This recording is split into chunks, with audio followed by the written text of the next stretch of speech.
Good morning. My name is John Grabowski, and I'm the superintendent of Champion Local Schools.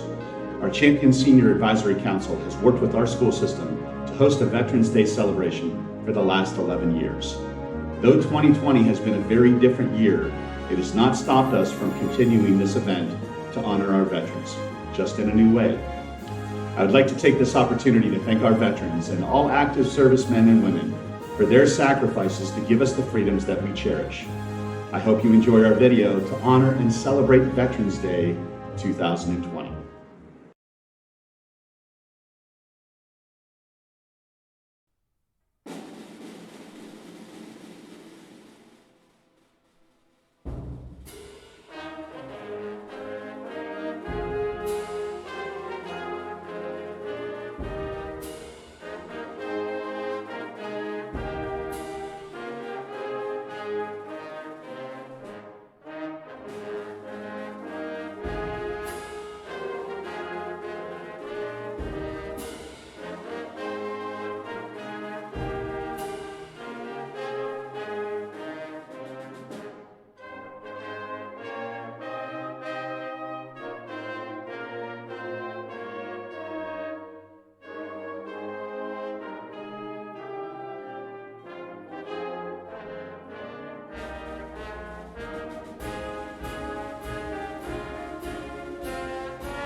On November 11, 1918, the armistice would be signed by the Allies and the Germans in the hopes of bringing peace and the end of the war to end all wars. They didn't know then that the world would not see the end of war. They didn't know that the world would see tragedy on a grander scale. They also didn't know that this date would be reserved in our country to recognize the men and women who served this great nation. The men and women who served this great nation started out just like all of you, sitting in classes, although not remotely, but nonetheless, their whole lives were ahead of them. Some wanted to serve their country because of a desire to do something bigger than themselves. Some wanted or needed the discipline the military would provide in order to mold them into being a more responsible person. Some wanted the education opportunities brought on by their commitment. But whatever their reasons, they came to the same conclusion, that the military was the right choice for them. I know for myself, it was a number of all the reasons that I had laid out.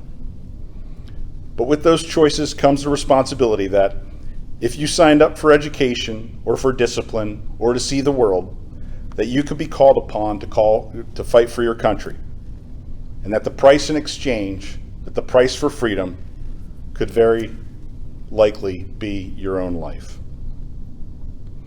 So there we are again, just like you, from different walks of life, different upbringings, maybe different religions, different colors of skin.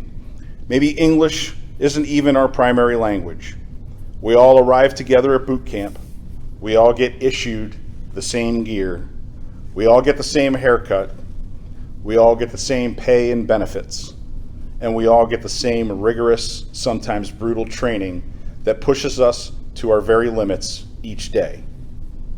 When we begin the training, we might feel that we're alone at this dreadful place. But as the days go by, we start to realize that we are all in it together. And we start to help each other. We test each other on our skills. We push each other to run further and run faster. And before you know it, what we have is cooperation with everyone around us.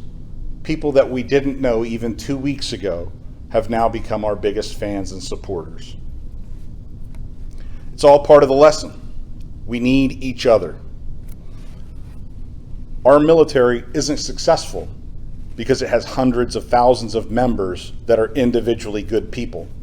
Our military is great because we count on each other to do our jobs and to do our jobs well.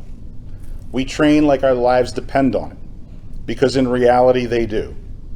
When I was in high school, I was uncertain about my future.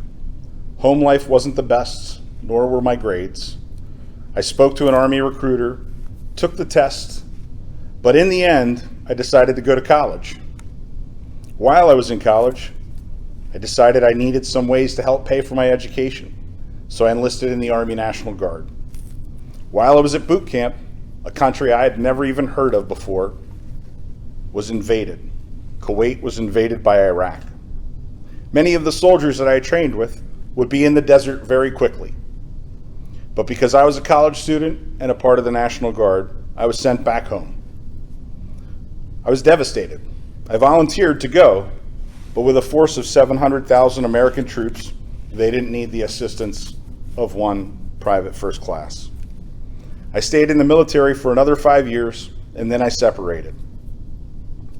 After September 11th, 2001, and some long talks with my wife about the dangers and possibilities of going to war, I re-enlisted.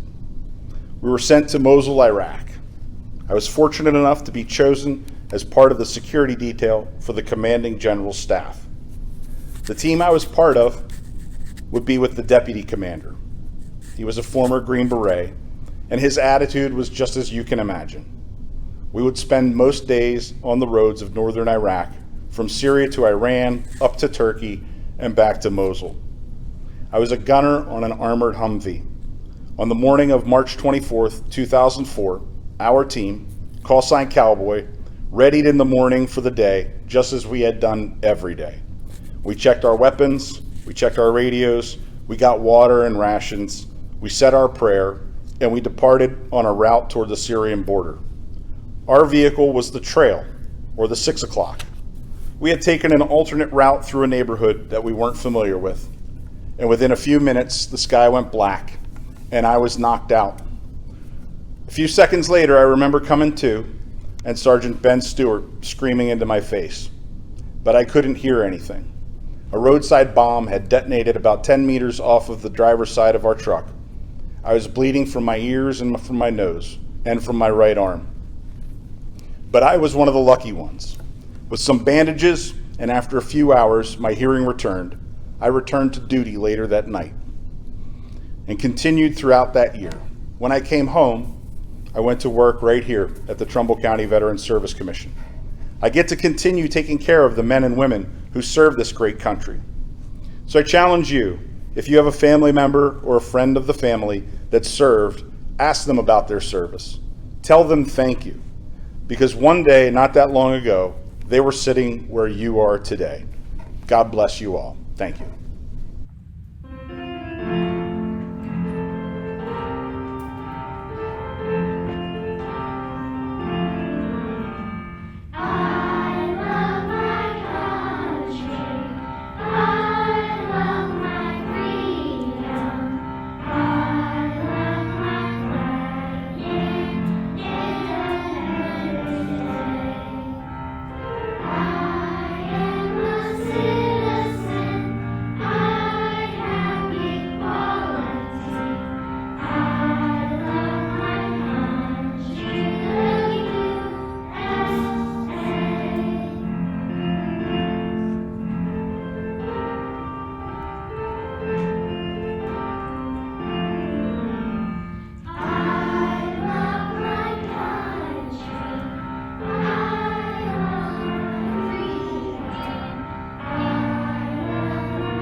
When I lay my head down every night and go to sleep in peace, I can say that only God is love while you're standing on your feet.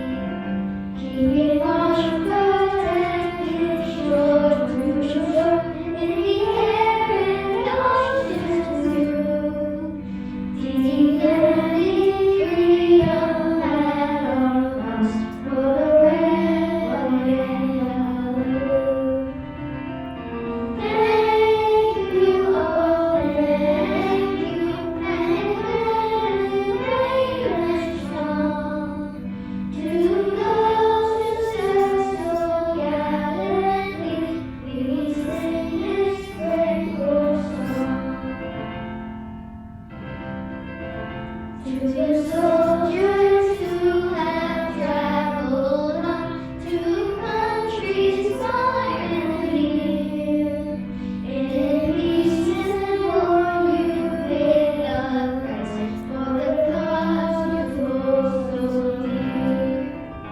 That we may wake each morning bright and hope and freedom reigns. Because of your brave sacrifice, your country joins to sing. Thank you, oh thank you, men brave and strong. To those who serve so gallantly, we sing this grateful song. Thank you, oh thank you, men brave and strong. To those who serve so gallantly, we sing this grateful song.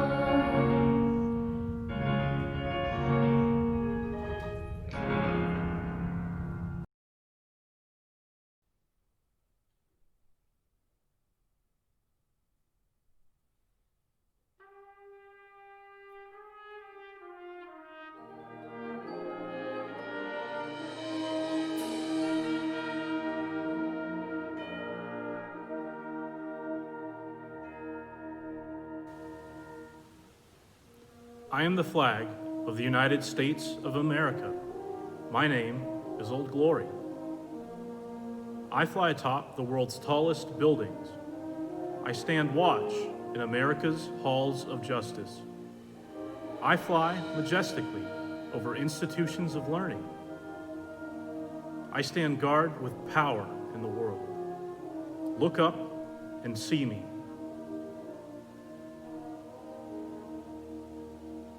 I stand for peace, honor, truth, and justice. I stand for freedom.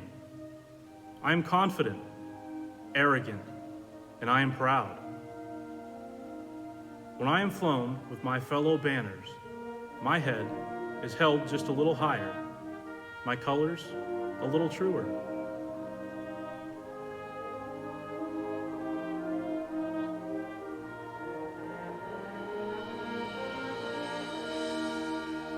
I bow to no one. I am recognized all over the world. I am worshiped. I am saluted. I am loved. I am revered. I am respected, and I am feared. I have fought in every battle of every war for more than 200 years. I was flown at Valley Forge, Gettysburg, Shiloh, and the Appomattox. I was there at San Juan Hill, in the trenches of France, in the Argonne Forest, Anzio, Rome, and the beaches of Normandy. Guam, Okinawa, Korea, and Kashan, Saigon, and Vietnam know me. I was there. I led my soldiers, sailors, airmen, and Marines. I was dirty, battle-worn, and tired. But my soldiers cheered me and I was proud.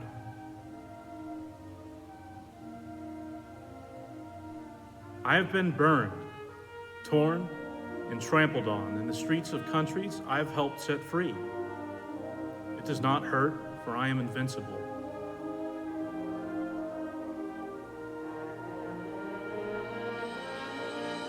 I have been soiled upon, burned, torn, and trampled in the streets of my own country. And when it's done by those who I've served in battle with, it hurts. But I shall overcome, for I am strong.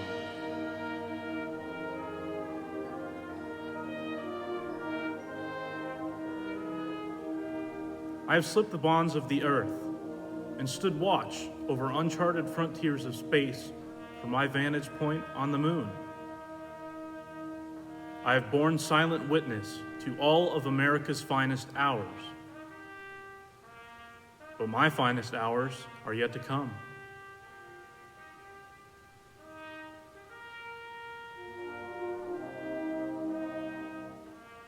When I am torn into strips and used as bandages for my wounded comrades on the battlefield, when I am flown at half-mast to honor my soldiers, my airmen, my sailors, and my Marines, and when I lie in the trembling arms of a grieving parent at the grave of their fallen son or daughter, I am proud. My name is Old Glory. I am the flag of the United States of America.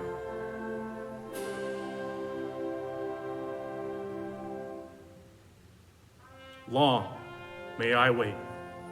Dear God, long may I wait.